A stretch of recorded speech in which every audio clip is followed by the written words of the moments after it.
Hey everyone, welcome back to another exciting episode of Attack on Productions. Today, I, Bancroft, am being joined once again by a whole group of people. That includes Jimmy, Nick, Seth, and like always, Fluff. Howdy. Hey. Hello. I'm just here for the high thread count sleeves. Truth be told, my brain wanted to say Jake for the entire time going over that list. But the reason why nothing is happening on the screen right now is because we had a fun moment where I was like, hey, who wants to record? Because we really didn't do a tournament this past weekend. We just played some fun games. And Seth and Nick had we just started, so we put our stuffs down the table and recorded the game. So here we go. So like always, if you enjoy this content, hit that like, hit that subscribe. But as you can tell, we are seeing a Xeno Goku versus Turles. Take it away. Yeah, so this is I had never played against Turles before, so this was a interesting kind of learning experience. Nick and I had talked about it, and in theory, the Xeno Goku should have done pretty well, but I didn't do very well, as we will see. But maybe good enough to win. You don't know. I gotta cut you off real quick. Spoiler? I think that was a record spoiler. I was about to say the exact same thing. Yeah, yo, we got DJ Seth over here on the turntable. So can we call this video Turtles and the nitro powered spoiler, or nitrous powered spoiler? Yeah. I always kind of forget that we're supposed to, let them experience it as it happens. No, the real swerve is that Xeno Goku is going to come back around and clap his cheeks. Oh yeah, Seth was lying the entire time, guys. Yeah, exactly. Yep. Yeah, this is actually Nick's first time ever playing Turles. He's never touched the deck before. He doesn't even know how to read. So the real spoiler is that Turtles killed Dumbledore. My God, what the fuck? Yes. So anyway, Turles, it's aggro heavy and it's also very combo heavy. Think of it as like a pseudo or rival style deck. So you're comboing with your little weenies, and you get to play them after the combo step. A lot of them summon each other. They have multiple effects, but the main one you want is to play is the 4-drop Turles that's like an arrival card. So if you combo with two Turles Crusher cores, you get to play it for 1 energy, and that starts the chain for getting off your big swings with the fruit of the Tree of Might, which gives your Turles 20,000 power and double strike. So just going really tall really quickly just to overwhelm your opponent and get that aggro out. Really fun. I like it a lot. Yeah, and for my deck, I've got a little bit of the Gogeta Xeno package early on, so I'm trying to kind of get some of those out and get some of the once per turn on there. Start to get a little bit of weenie pressure on him. This is the battle of the weenies 2.0. Yeah. So I was a big fan of the new 1-drop Xeno Gogeta stuff. They're really, really powerful for being 1-drops, and especially in the deck that they were made for, they are incredibly powerful and can get really tall for a 1-drop. But I still think it's a great, addition to any deck. Really, I don't think they're locked to black leaders, are they? I might be incorrect about that. It might be Black Saiyan leader you have to have. Actually, I don't. I could be wrong, but I don't think so. Then they're just a fantastic addition in any deck, really. Yeah, I was honestly sweating with that Goku sitting on the field just waiting, because the Turles package does have a good amount of draw power to it, especially with the Arrival Turles where you can draw 2, and then the weenies where you draw 1 from it. So in 1 turn they could get 30,000 power, and that's scary. Yeah, the Xeno Goku, fortunately, is once per turn on the effect, so it could be, on your defensive step, you get the +10, and then on your offensive step, you can get the +10 because it's at the end of your next turn. And that is absolutely not limited to any leader. I mean, it's any non-leader card skill. So yeah.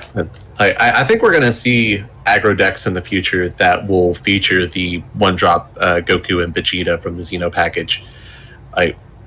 even if your opponent wants to burn a super combo to try to get over the attack, if it happens to be a draw super combo, that's just plussing for them as well.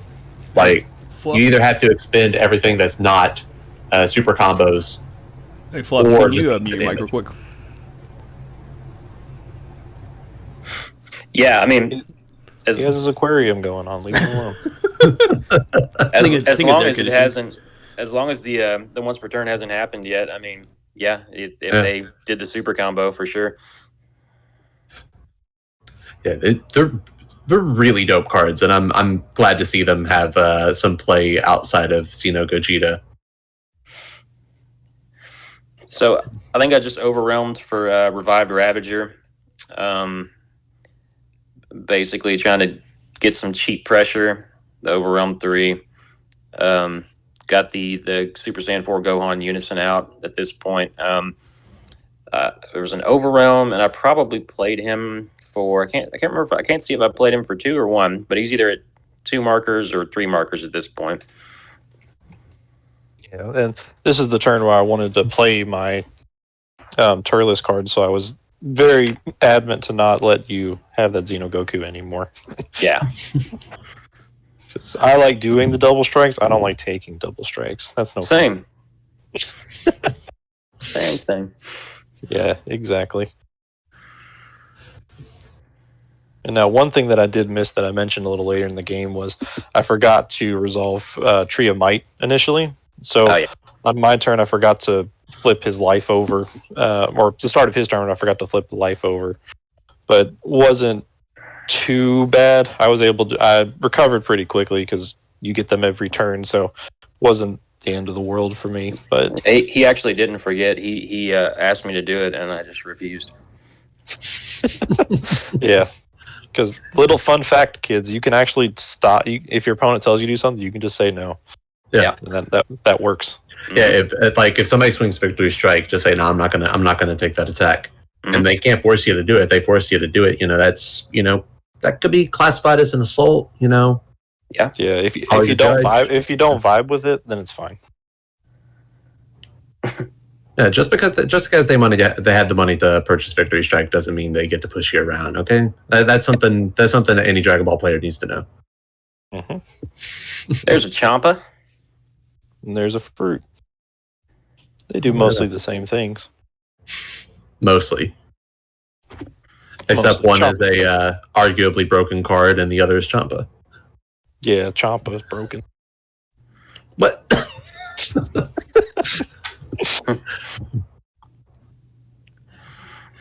So, Nick, you played Turles the most out of I think everybody in our group.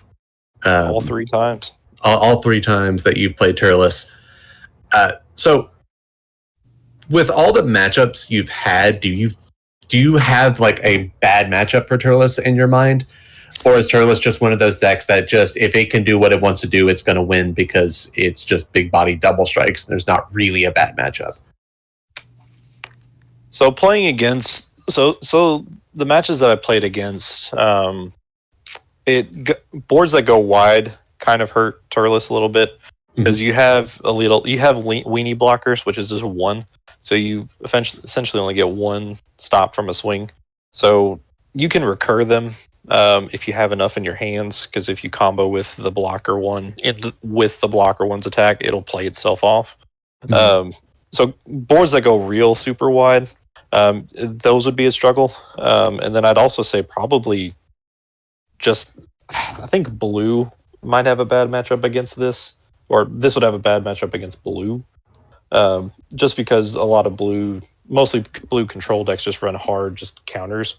And this deck really shines during the combo step, just like an Arrival deck would. So if the opponent just flat out just stops the attack, you just kind of sit there and you go, okay, yeah, I guess I'm done.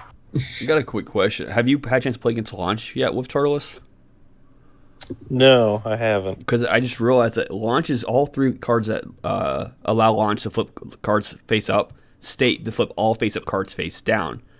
And I know how much that would hurt Turles in the long run with Turles is flip 1 card down to give it this.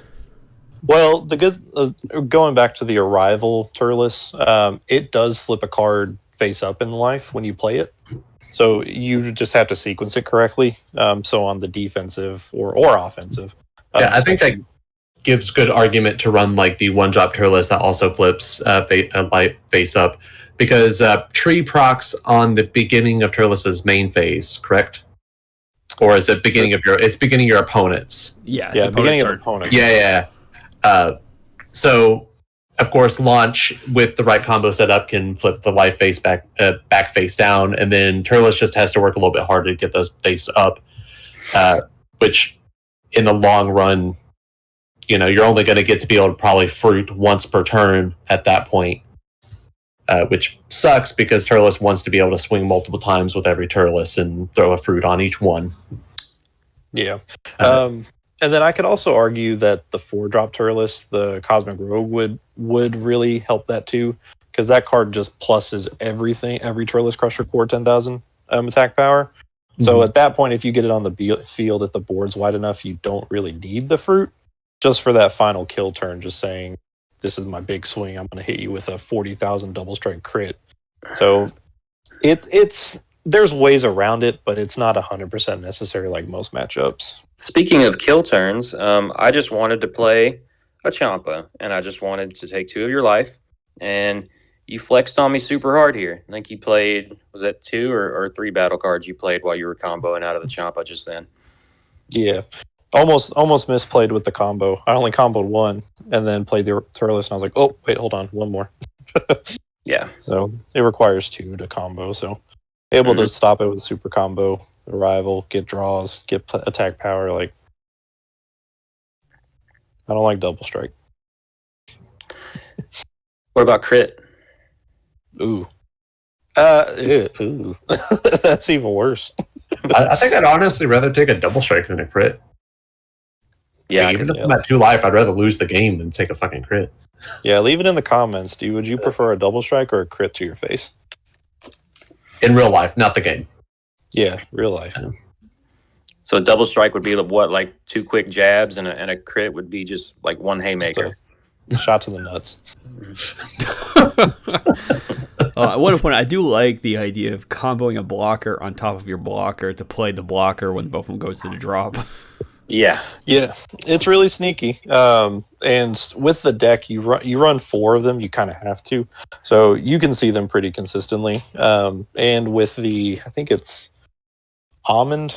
Can't remember which one specifically, but that's the one where you combo that you can search for Turles Crusher Core cards too. So the deck has a high amount of consistency to it. I really enjoy that, because who doesn't like seeing the cards they want to see when they need to see them? I don't. That's fair. Yeah. I mean, it's bad for the opponent, but pretty good for the Turles player. So I have seen a lot of Turles lists omit the Cosmic Rogue and the 1-drop as well, which I don't really see why, because I think both of those cards are very solid in certain ways. Nick, what is your ratio on Cosmic Rogue, and do you even run the 1-drop in your list?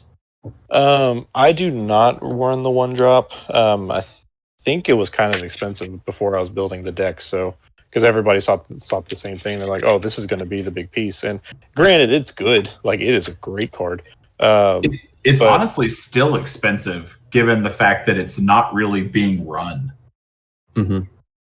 But the Cosmic Rogue is honestly, it's perfect. It's a great kill turn. Because, like I said, it gives all your Turles Crusher Core plus 10,000 power, which makes your weenies viable for kill turns. So the Loxy that's just sitting there not doing anything now is a 15k body. Your Turles, the one that I just swung with the 4-drop, that becomes, if you play it on the right turn, becomes a 30k. The Turles, the Cosmic Rogue itself, because it is a Turles Crusher Core, gets the power too. So that becomes a 25,000 crit just on its own. So it's really strong for, this is my, like, that I'm going to kill you now. I feel like having a viable weenie is a must. Yeah. Must. Yeah, I think I like read that in the Bible or something like that. The Bible? I think you've read a lot of stuff in the Bible. I have, yeah.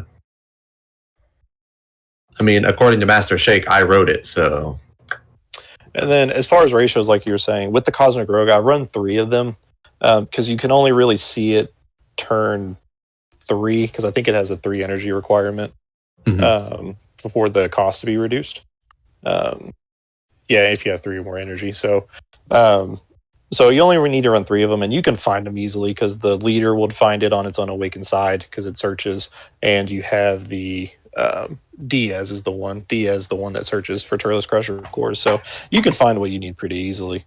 I still feel like that Cosmic Rogue would be the type of card that would turn around a match that might be bad for Turles and make it slightly more in Turles' favor, because it kind of does what the deck doesn't want to do. It provides another aim. So typically, it would be swing Turles, combo high, double strike, and you just want to swing once or twice per turn. And if your opponent is playing towards that, and then you drop Cosmic Rogue on them, they suddenly have a completely different type of problem on their hands. Yeah, they're so used to going from a tall board, now they have to deal with a wide board. Yeah. And if you don't have the right floodgates, or if you're just expecting just tall every turn, then you're gonna have a bad. Yeah. Yeah, I believe the go-to strategy when you set down across from Turles is to negate or block anything named Turles on field. Yeah. And you could easily sit there and expend all your resources on Turles, and then the Turles player drops Cosmic Rogue, and now you have to deal with all of the stuff after you've expended all of your resources defending Turles swings. So I think it's a very strong option and should not be omitted. Or you could be like me and run the Dark Dragon Ball into the Xeno Turles for 1. Yeah, then you get another free. Yeah, then you get another free swing. All right, Seth. Important question. At this part of the game, I gotta know what your mindset was. You go first, Nick. Oh, my mindset? God, I hope he doesn't hit me with Champa again. Yeah, I think mine was, I hope I figure out his deck before I die. I really hated it that I was unsuccessful at getting him below 4 at all. I think like 4 swings that he was able to stay at 4.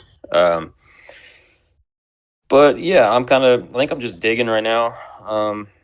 I can see that I've got the Super Saiyan 3 Vegeta Overwhelm 6 for 2 energy. 2 to remove something with barrier, but I can't really, just looking at his cards and still not being completely familiar with that deck, I can't even really tell if that would have been relevant at this point, but it looks like I'm about to do some kind of overwhelm.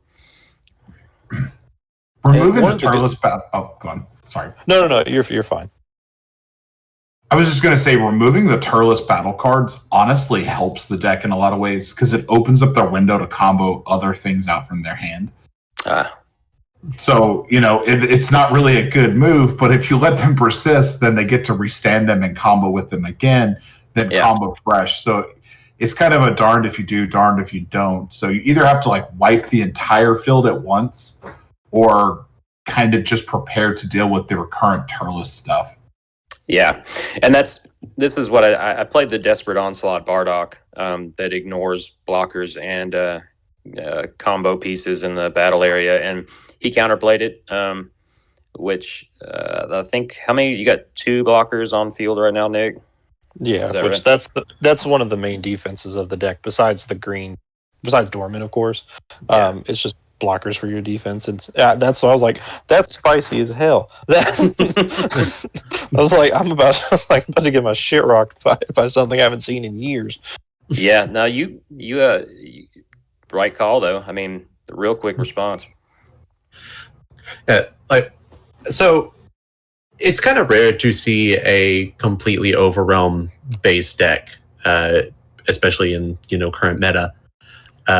Due to the amount of counterplays and cards that will put cards in rest mode due to skills, where Overwhelm strength was being able to drop a big body, swing with it, and then pass turn and do it again every single turn consecutively. And now it's so hard to get a Overwhelm swing to go through unless it's a surprise Overwhelm or a something like a Food Shrouded in Mystery that's a late game option. Yeah, I've been kind of realizing that since I came back to the shop a few weeks ago. Yeah, it's changed quite a bit. You know, that was kind of my thing when I went to the shop a lot more recently back before COVID, and kind of just trying to figure out how to. I'd like to keep playing black, but figure out Gogeta Zeno is a good one, and that doesn't overwhelm. Actually, I guess now there's a lot of black decks that aren't overwhelm heavy or dependent. I think Dark Broly. Dark Broly for sure. Yeah. Dark Broly kind of has like pseudo overwhelm from the drop area, which I think you should actually check that deck out. I think you would enjoy that deck a lot. Because it plays very similar to a old school overwhelm deck. Yeah, I've kind of I've looked into it a little bit from like some different YouTube videos and stuff. And it definitely looks interesting for sure. And honestly, I don't know how they could fix overwhelm to work nowadays. I mean, wormhole would help, but still, you would have to have 2 overwhelms and still have the ability to fill up your drop area to swing again. Well, I mean, it's not that hard to do with black. Just Modern Boost, Extinction Pack. Your Burst Leader will do it. If you play the right things, like the Goku Zeno, the Saiyan Transcendence to refuel your drop from your warp. Because I played with SS4 Goku a little bit too, and if you get it in the right space, like you're doing consistent overwhelms every turn, and you don't need to burst towards the end of the game because you're able to refuel your drop on your own, which is nutty. So yeah. I think more wormhole would definitely be at least a start. It would be a boost. I think we still need to work out the issues. Poutine is a big one for overwhelm since you're playing it with a skill. She rest mode everything that comes in with a skill once per turn. So once she hits the field, you either have to remove her, or just play with the idea that every single overwhelm or every single turn your first overwhelm is going to be played in rest mode. If I'm not mistaken, wormhole, is that the one where your overwhelm gets to stay on the board, or is that one where you overwhelm? You get to overwhelm twice per turn. Twice, yeah. Okay, cool. Right now, there's only like 2 cards that have that skill, I think. Yeah, the Demigra Leader, and then there's a Demigra Overwhelm card that you can give him wormhole. So you get to overwhelm an additional time after playing him. Yeah. And also maybe Toki Toki City could be kind of spicy in a overwhelm deck, especially if you can keep the overwhelm on field. Even if it comes in rest mode, it gets to stick around, and you can untap it later on and swing with it. But that's a lot of setup for very little payoff. I was so hyped when Toki Toki City came out. I ordered like 2 play sets, and then I ended up pulling like 3 play sets just in like just from my pulls, and I've got so many. I could build a city out of cardboard out of Toki Toki City. Dude, I bought so many foils of that card, and one day I'm gonna cash in. One day they're gonna break overwhelm, and I'm cashing in. One day. Mm-hmm. Well, with that being said, thank you all for tuning in. Hope you all enjoy. Like I said earlier, there are buttons. Click them. Okay, that's it. And with that being said, let's go to some last words. Seth? Overwhelm is good. I felt like he spelt that G-U-D. I felt like, definitely did. Nick? He was writing it out as he was saying it. Trying. I think I said this before with my last words on last time. This set 12 is really fun with high skill intensity. Essentially, it's just like a step up from just building on older sets, like how you play one style. This is just like an extreme version of that. And I think it makes really interesting card interactions, which makes the game a lot more fun. Jimmy? God, I told you I wanted to say Jake so bad earlier for some reason. Jimmy? Well, I mean, I had something insightful, and you were going to pique my intellectual side, but you're just going to call me Jake like that? Like, I don't know, man. I feel like Jake's getting shade, and he's not even here. The only reason I'm acting like this is because Jake's cooler than me, so, The fuck was that? That was dark in the background. Well, with that being said, Fluff, would you lead us out? Yeah, I completely mirror what Dark just said. I really enjoyed the set 12 kind of. We've kind of expanded where your deck does one of two things essentially. It either likes to avoid the battle phase until it matters, or it punishes the battle phase. And I feel like we just witnessed two decks that really like to punish during the battle phase. And so it was really interesting watching them try to keep each other out of the battle phase or minimize the interesting kind of ways to do it. It kind of reminds me of the old multicolor format where it was Alliance versus Alliance or Alliance versus like Geneva. Yeah. Or a rival, sorry, or where it was like a rival versus Geneva. Just really interesting to watch. But anyway, read your cards, know your plays, like always. Fluff out.